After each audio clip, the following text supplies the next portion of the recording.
Meu nome é Larissa, e até 2 semanas atrás eu achava que minha vida era muito boa. Eu tinha um emprego estável no Grupo Financeiro Carvalho, uma empresa renomada com filiais em quase todos os estados. Morava em um apartamento legal em Sorocaba, com meu namorado de 3 anos, João. Nós nos conhecemos durante meu último ano de faculdade, e as coisas aconteceram rapidamente entre nós. Depois da formatura, consegui o emprego dos meus sonhos como analista financeira, e João se mudou comigo quando assinei o contrato de aluguel de um lugar maior. Lembro da noite em que tudo desmoronou. Era a festa de aniversário da Júlia, uma das minhas colegas de trabalho e amigas mais próximas em Sorocaba. A comemoração aconteceu em um bar de luxo no centro da cidade, com uma sala privada nos fundos. A festa estava a todo vapor quando decidi ir ao banheiro. Enquanto caminhava pelo corredor, notei um casal se agarrando em um canto mal iluminado, perto do guarda-volumes. Eu não queria encarar, mas algo no perfil do cara parecia familiar. Quando ele se mexeu um pouco, meu estômago embrulhou. Era João. Meu João. Com as mãos em uma loira que eu nunca tinha visto antes. Fiquei congelada, assistindo enquanto eles se beijavam. Levou alguns segundos para meu cérebro processar o que meus olhos estavam vendo. Então, a raiva me atingiu como um tsunami. "Você está brincando comigo?" Gritei alto o suficiente para que várias pessoas se virassem para olhar. João pulou para trás como se tivesse sido eletrocutado. Seus olhos se arregalaram ao me ver. "Larissa, isso não é... Não ouse dizer que isso não é o que... Parece." Cuspi, minha voz tremendo. "Porque parece exatamente isso. Meu namorado me traindo na festa de aniversário da minha amiga. Larissa, por favor, deixe-me ir para casa e falar sobre isso." Ele implorou. "Para casa?" Ri. "Mas sou vazio até para mim. Você quer dizer meu apartamento pelo qual eu pago? E onde você mora sem gastar um centavo? Porque eu fui uma idiota que acreditou que você me amava? Quero suas coisas fora do meu apartamento até amanhã." Me virei e saí do bar, ignorando João chamando meu nome. Júlia me seguiu para fora e me ajudou a pegar um táxi. Eu estava com tanta raiva que não conseguia chorar. Isso viria mais tarde, quando estivesse sozinha no meu apartamento, cercada pelas coisas de João, lembranças vivas da idiota que eu tinha sido. Nas 2 semanas seguintes, me joguei no trabalho, ficando até tarde no escritório e assumindo tarefas extras. Mas toda vez que voltava para meu apartamento, o vazio me atingia. Não porque eu sentia falta de João, a raiva ainda estava muito fresca para isso, mas porque percebi que não tinha laços reais com Sorocaba além do meu emprego. Meu verdadeiro lar estava em Juquitiba, uma pequena cidade no interior do estado de São Paulo. A casa que meu pai construiu com as próprias mãos, a mesma que ele me deixou quando morreu de câncer há 8 anos. Eu tinha 19 anos e estava no meu 2º ano de faculdade quando aconteceu. Minha mãe me ligou às 3 da manhã para dizer que meu pai tinha piorado. Mas quando cheguei em casa, depois de dirigir por 6 horas, ele já tinha partido. Ele deixou a casa para mim em seu testamento, sua forma de garantir que eu sempre teria um lugar para chamar de lar. Depois do funeral, voltei para a faculdade e tentei me concentrar nos estudos. Minha mãe morou sozinha na casa por cerca de 1 ano, até que me deu uma bomba. Ia se casar novamente. O noivo, Ricardo, tinha 2 filhos adolescentes de um casamento anterior. Eu não fiquei feliz com a notícia. Parecia cedo demais depois da morte do meu pai. E a ideia de estranhos morando na casa da nossa família me deixava desconfortável. Mas minha mãe implorou, dizendo que se sentia sozinha e que Ricardo era um bom homem, que a fazia feliz. No fim, aceitei que eles se mudassem. O que mais eu poderia fazer? Eu amava minha mãe, e a casa era grande demais para morar sozinha. Depois da formatura, aceitei o emprego em Sorocaba, em vez de voltar para casa. Parte da decisão veio da oportunidade de carreira. Mas, sendo honesta, o motivo principal era que eu já não sentia mais que aquele era meu lar. Nas poucas vezes que visitei Juquitiba durante as férias, me sentia uma estranha. Minha mãe estava sempre ocupada com Ricardo ou seus filhos, Beatriz e Gabriel. Eles eram educados, mas estava claro que eu não fazia parte daquela nova família. Sentada no meu apartamento meio vazio em Sorocaba, rolando o feed do celular e ignorando as mensagens de João, tomei uma decisão. Era hora de voltar para casa. Minha empresa tinha uma filial lá.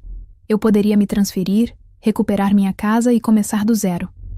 Na manhã seguinte, liguei para meu chefe, Ricardo, e pedi uma reunião. Larissa, o que você está pensando? Ele perguntou enquanto eu me sentava em frente à sua mesa.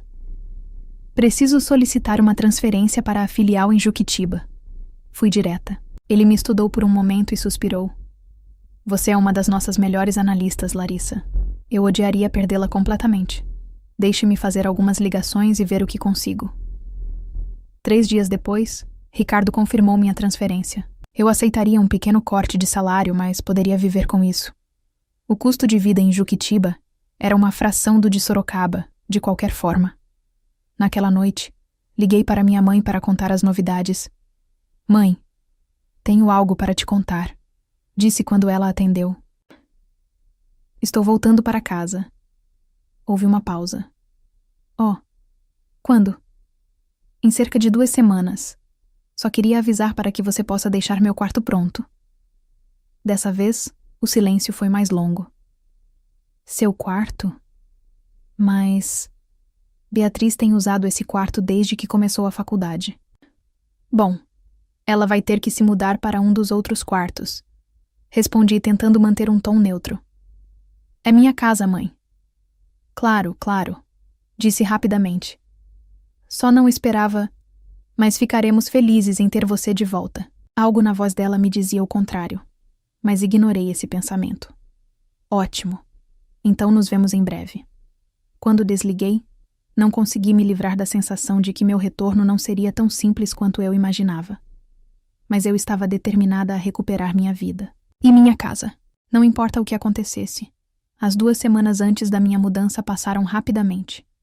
Eu rescindi meu contrato de locação, vendi a maioria dos móveis e empacotei tudo o que importava. Meus amigos me deram uma festa de despedida em nosso bar favorito, deliberadamente não aquele onde eu peguei João trapaceando. A viagem para Juquitiba levou quase 6 horas. Eu parei na casa colonial de 2 andares, a minha casa.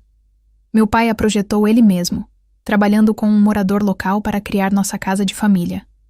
A tinta azul era um tom mais escuro do que eu me lembrava, e os canteiros de flores que minha mãe sempre manteve meticulosamente pareciam um pouco crescidos.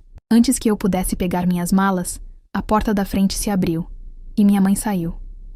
Ela parecia mais velha do que quando a vi pela última vez no Natal. Novas linhas ao redor de seus olhos e seu cabelo castanho agora com mais fios grisalhos. Larissa, ela disse, caminhando em minha direção de braços abertos. Bem-vinda ao lar. Eu a abracei, respirando o cheiro familiar de seu perfume de baunilha. Oi, mãe. Ricardo apareceu na porta nos observando.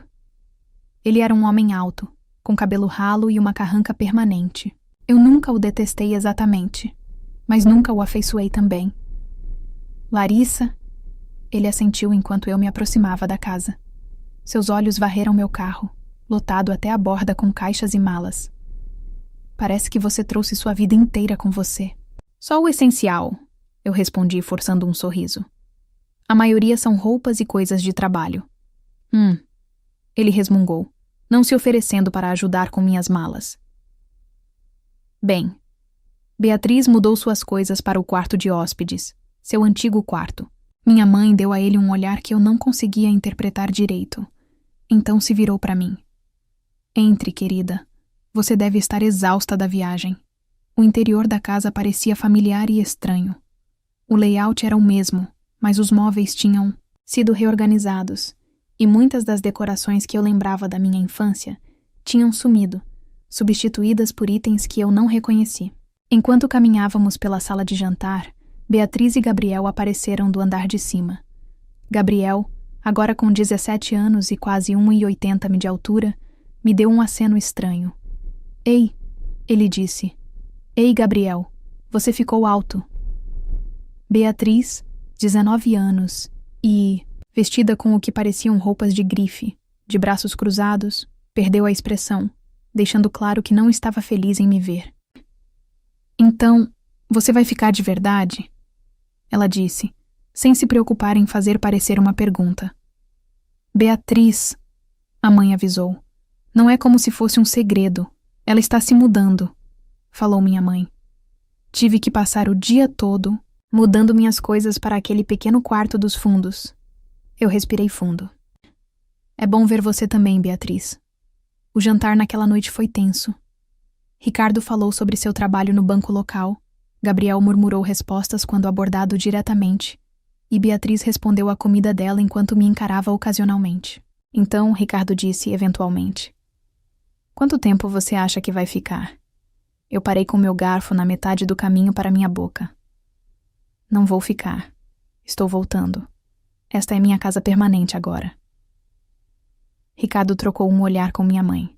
Certo, é claro. É só que nos acostumamos com certos arranjos por aqui. Tenho certeza de que todos podemos nos ajustar. Eu disse uniformemente. Vou trabalhar em tempo integral na filial daqui. Então estarei fora de casa durante o dia. Tive que abrir mão do quarto grande por sua causa. Beatriz deixou escapar. Eu o uso há 2 anos e agora estou espremida naquele armário de quarto de hóspedes. Esperei que minha mãe ou Ricardo dissessem algo para lembrar Beatriz de que era minha casa e meu quarto. Mas eles permaneceram em silêncio, parecendo desconfortáveis. Na verdade, eu disse devagar. Esta casa inteira pertence a mim. Papai a deixou para mim em seu testamento. Então, tecnicamente, eu poderia escolher qualquer quarto que eu quisesse. Eu tinha tudo preparado naquele quarto para a faculdade. Minha mesa, minha penteadeira, tudo.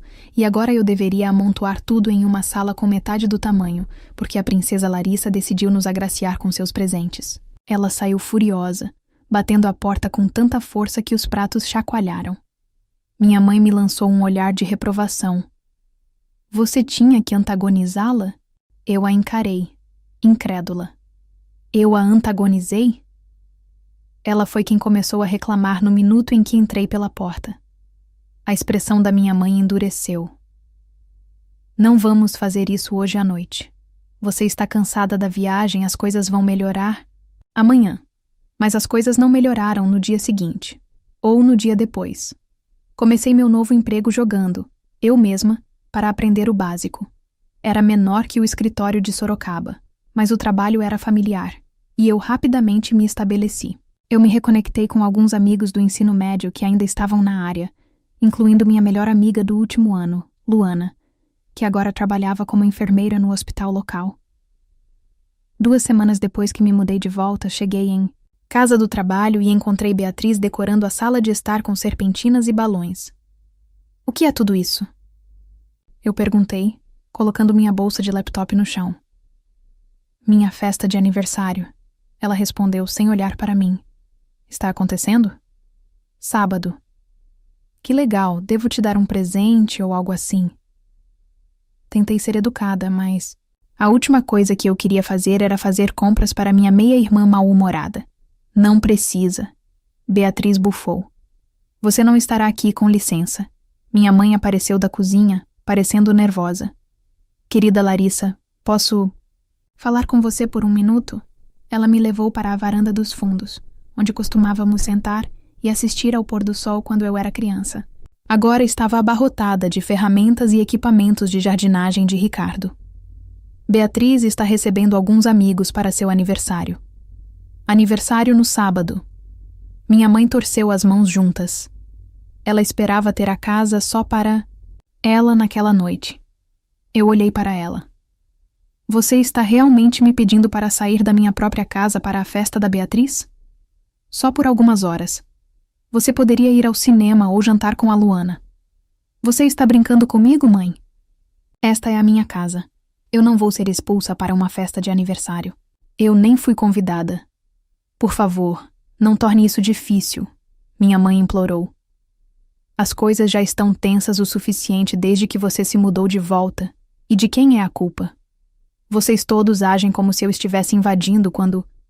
Eu sou a dona deste lugar. O rosto da minha mãe caiu. Pensei que você poderia fazer isso como um favor para mim. Isso doeu. Eu me levantei. Não vou fazer uma cena na festa da Beatriz. Vou ficar no meu quarto, mas não vou sair. Minha mãe pareceu desapontada, mas assentiu. Vou avisar Beatriz. No jantar daquela noite, Beatriz deixou seu descontentamento claro. Acho que vou ter que mudar minha festa para o Lucano. Ela anunciou dramaticamente, já que algumas pessoas... Ela olhou para mim. Não vão se comprometer. Mordi minha língua. Foquei no meu prato e não disse nada. Ricardo murmurou algo sobre o custo das festas em restaurantes, e Gabriel, como sempre, parecia entediado com toda a situação. No sábado, Beatriz e suas amigas foram ao Lucano para o aniversário dela. A casa estava maravilhosamente silenciosa, e eu passei a noite de pijama, assistindo filmes na sala de estar e aproveitando o lugar só para mim. Pela primeira vez, desde que me mudei de volta, eu senti paz na minha própria vida doméstica. Eu estava ficando mais no meu quarto, ou saindo com Luana ou outros amigos com eu tinha se reconectado no trabalho. As coisas estavam indo bem, meu chefe em Sorocaba apreciava minha experiência no escritório de Juquitiba e eu já estava sendo considerada para uma posição de líder de equipe. O trajeto não era ruim, e eu gostava do cenário familiar da minha cidade natal. Às vezes, na hora do almoço, eu passava pela minha antiga escola ou pelo parque onde meu pai costumava me levar para pescar. Uma noite, no final do verão, eu cheguei em casa e encontrei minha mãe e Ricardo sentados à mesa de jantar, com uma pilha de papéis na frente deles. Eles olharam para cima quando ela entrou e algo em suas expressões fez Larissa parar. Larissa, minha mãe disse, sua voz estranhamente formal. Precisamos falar com você. Me sentei e um nó formou no meu estômago. Está tudo bem? Aconteceu alguma coisa? Minha mãe deslizou alguns papéis para mim. Contas de serviços públicos. Ela percebeu enquanto olhava para eles. Precisamos discutir a situação financeira aqui. Que situação? Eu perguntei. Ricardo limpou a garganta. Desde que você se mudou, nossas despesas aumentaram significativamente. Água, eletricidade, aquecimento, tudo aumentou. Eu contribuo para o fundo de compras, lembrei. Eu te dou 300 rários todo mês. Lembre-se que é mais do que minha parte da comida. Minha mãe e Ricardo trocaram um olhar. É só para a comida, mamãe disse. Isso não cobre as outras despesas. Senti um calafrio que não tinha nada a ver com o ar-condicionado. O que você está dizendo? Achamos que seria justo se você pagasse aluguel, Ricardo disse sem rodeios. 1.000 rários por mês. Você está falando sério? Minha voz subiu em descrença. Esta é minha casa. Meu pai deixou. Para mim. Eu sou quem deveria estar cobrando aluguel. O rosto de Ricardo endureceu. Agora escute aqui, moça. Nós temos mantido esta casa por 8 anos enquanto você estava vivendo sua vida em São Paulo. Nós pagamos os impostos sobre a propriedade, consertamos o telhado, substituímos o aquecedor de água.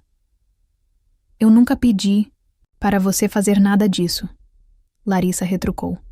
Me ofereci várias vezes para ajudar com as despesas maiores, mas minha mãe sempre disse que você tinha tudo coberto. Olhei para minha mãe, esperando que ela me apoiasse, para dizer algo em minha defesa. Mas ela apenas desviou o olhar. Seus lábios se apertaram. Mãe, eu disse, a voz mais baixa agora. Você não pode estar falando sério, esperar que eu pague o aluguel da minha própria casa. Se você não puder contribuir financeiramente, Ricardo disse friamente, então talvez você devesse encontrar outro lugar para morar.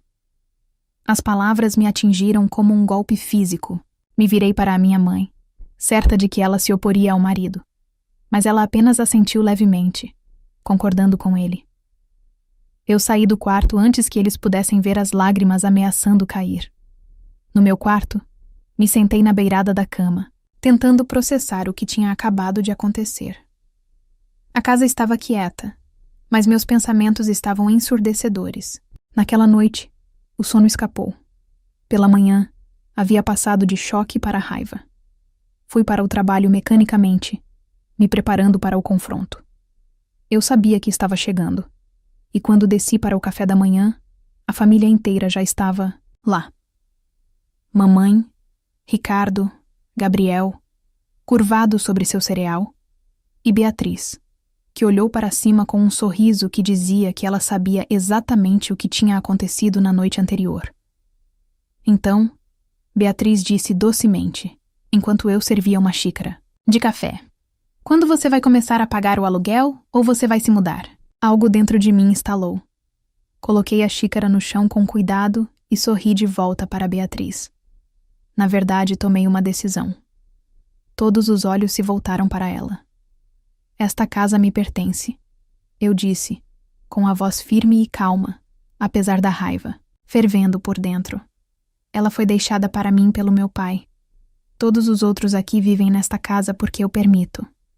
Ricardo tentou interromper, mas eu levantei a mão. "A partir do mês que vem, eu estarei implementando um novo arranjo. Cada um de vocês, mamãe, Ricardo, Beatriz e Gabriel, pagará 500 Hylers por mês de aluguel. Isso dá 2.000 Hylers no total."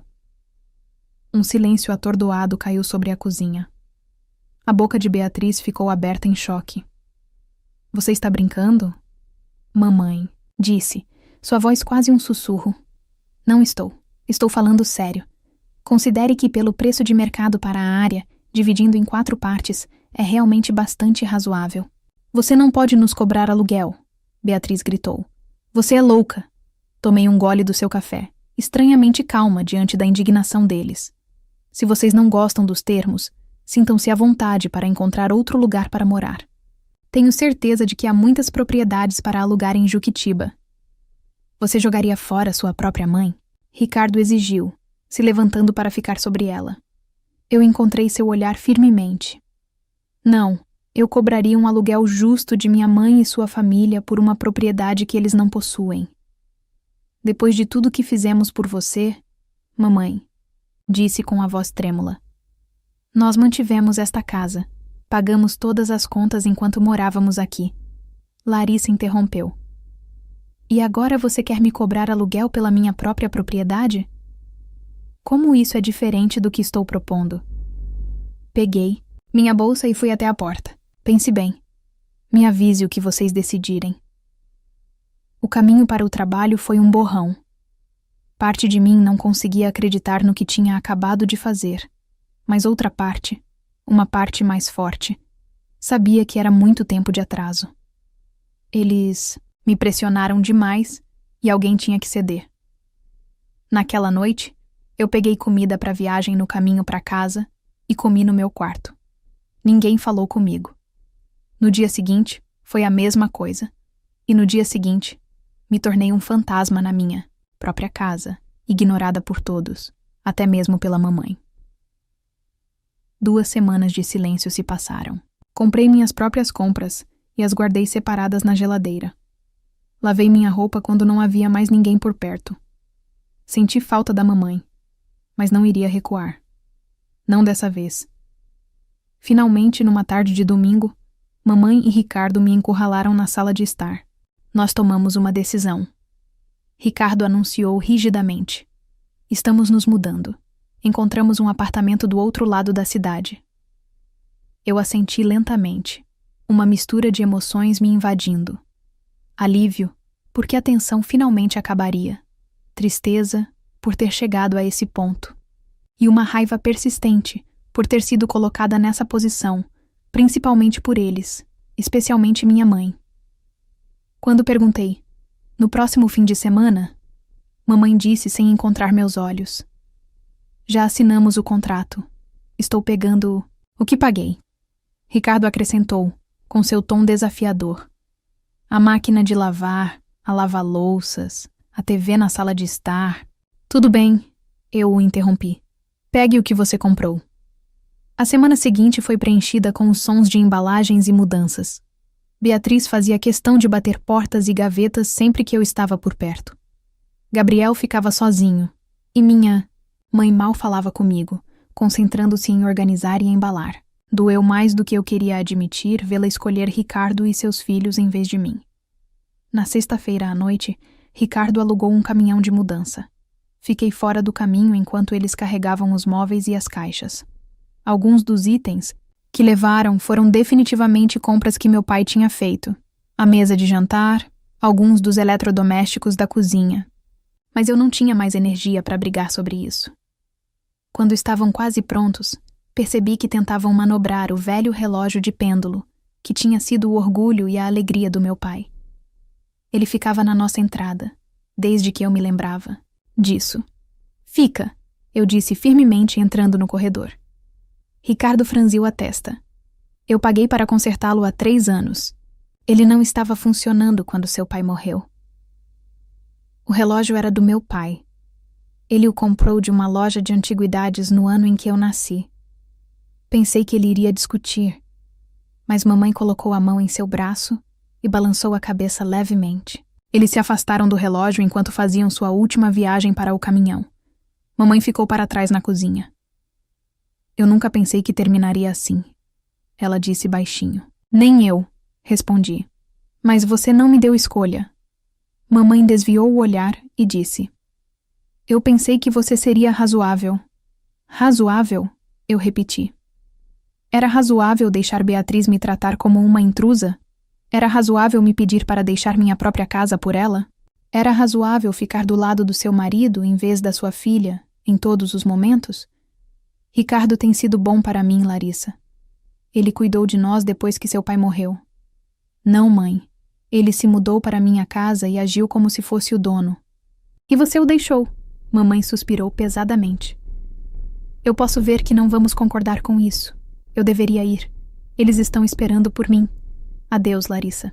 E assim, eles se foram.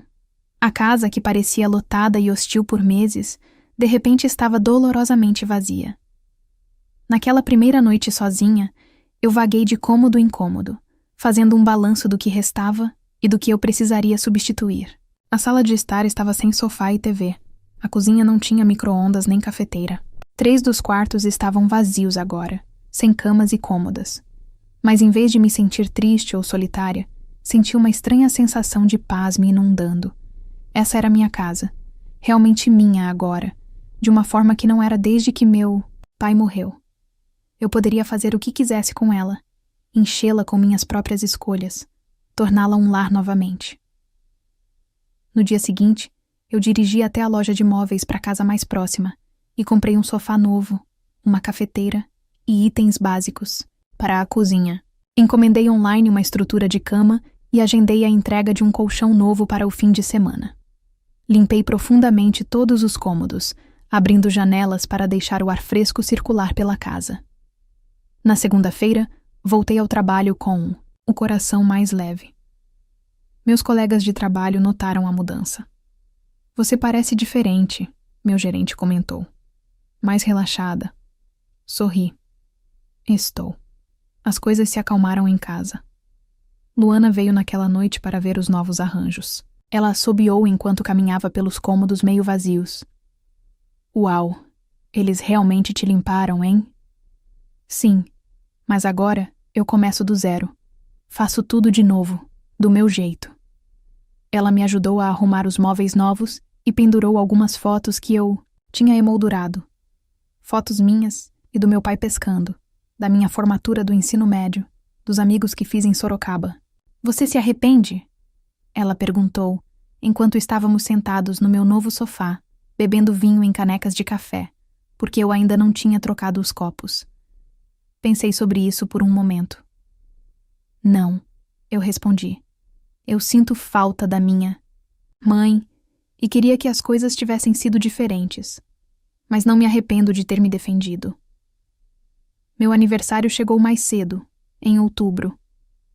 Eu não esperava ouvir os parabéns da mamãe, mas o silêncio ainda doía. Tia Nice ligou para me desejar feliz aniversário e mencionou, sem jeito, que tinha visto mamãe e Ricardo no supermercado e eles pareciam estar bem. Ela nem perguntou sobre mim. Perguntou? Eu disse. A hesitação da tia Nice foi resposta suficiente. Dê um tempo a ela, Larissa. Ela é teimosa como você. Eu não me comunico com minha mãe ou sua família agora. Eles não me disseram seu novo endereço. E eu não perguntei sobre isso. Mamãe nem ligou no meu aniversário, o que doeu. Mas me mostrou claramente onde estão suas prioridades. Com Ricardo e seus filhos, não comigo. ouço de parentes que eles estão bem. E isso é o suficiente para mim. Moro sozinha na minha casa agora, mas não me sinto sozinha pela primeira vez em anos. Sinto-me em paz. Este é meu lar e eu o recuperei. Seja qual for o futuro, sei que fiz a escolha certa em me defender.